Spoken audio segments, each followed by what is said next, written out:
Welcome back. BC రిజర్వేషన్ల పెంపు అంశంపై పొలిటికల్ ఫైట్ కొనసాగుతోంది. ఈ వ్యవహారంలో రాజకీయ నేతల మధ్య మాటల తూటాలు పేలుతున్నాయి. బీసీ రిజర్వేషన్ల పెంపునకు అన్ని ప్రయత్నాలు చేశామన్నారు టీపీసీసీ చీఫ్ మహేష్ కుమార్ గౌడ్.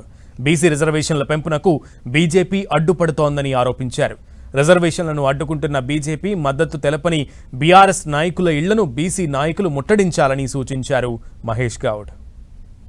ఇప్పుడు 21.4% ఏదైతే ఇచ్చినామో ఇది కేసీఆర్ తీసుకొచ్చిన జీవో. దాన్ని అధిగమించడానికి కాంగ్రెస్ పార్టీ రేవంత్ రెడ్డి గారు మా ప్రభుత్వం చేయని ప్రయత్నం అంటూ లేదు. మీరు చూశారు, కుల సర్వే చేశాము, 2 చట్టాలు అసెంబ్లీ చేశాము, ఆ చట్టాలు తొక్కిపెట్టబడితే ఆర్డినెన్స్ తీసుకొచ్చాము, అది కూడా గవర్నర్ దగ్గర ఎట్టి పెట్టుకుంటే 2 సార్లు ఢిల్లీ తలుపులు తట్టాము. కాంగ్రెస్ కార్యకర్త మొదలుకొని ముఖ్యమంత్రి వరకు 2 సార్లు ఢిల్లీ వెళ్ళి మా గోడు వినిపించుకున్నాము. అసలు అడ్డు తలిగినటువంటి బీజేపీ నాయకులు ఇళ్లలోకి ఎందుకు పోవట్లే బీసీ సంఘాలు? కిషన్ రెడ్డిని ఎందుకు నిలదీయట్లే బీసీ సంఘాలు? అడ్డు తలుగుతుంది ఎవరు?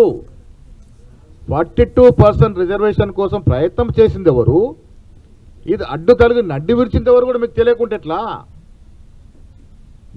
నేను మీకు రిక్వెస్ట్ చేస్తా, బీసీ సంఘాలన్నీ కూడా బీజేపీ నాయకులు ఇళ్ళకి పొండి ఎందుకు అడ్డు తరుగుతున్నారు, ఎందుకు దీన్ని సహకారం చేయట్లేదు? కేటీఆర్ని ప్రశ్నించండి, హరీష్ రావు ప్రశ్నించండి, ఎందుకు వారు ఈ బిల్లుకు మద్దతు ఇవ్వట్లేదు? తూతూ మంత్రంగా అసెంబ్లీలో ఓటేస్తారు ఎట్లా, తర్వాత దీన్ని తిరగరాసి వ్యతిరేకిస్తారు ఎట్లా? మీరు బీసీ సంఘాలు, బీసీ యువకులు అడగాల్సింది కాంగ్రెస్ పార్టీని కాదు. కాంగ్రెస్ పార్టీ మీతో ఉంది, మీకోసమే చేస్తూ ఉంది.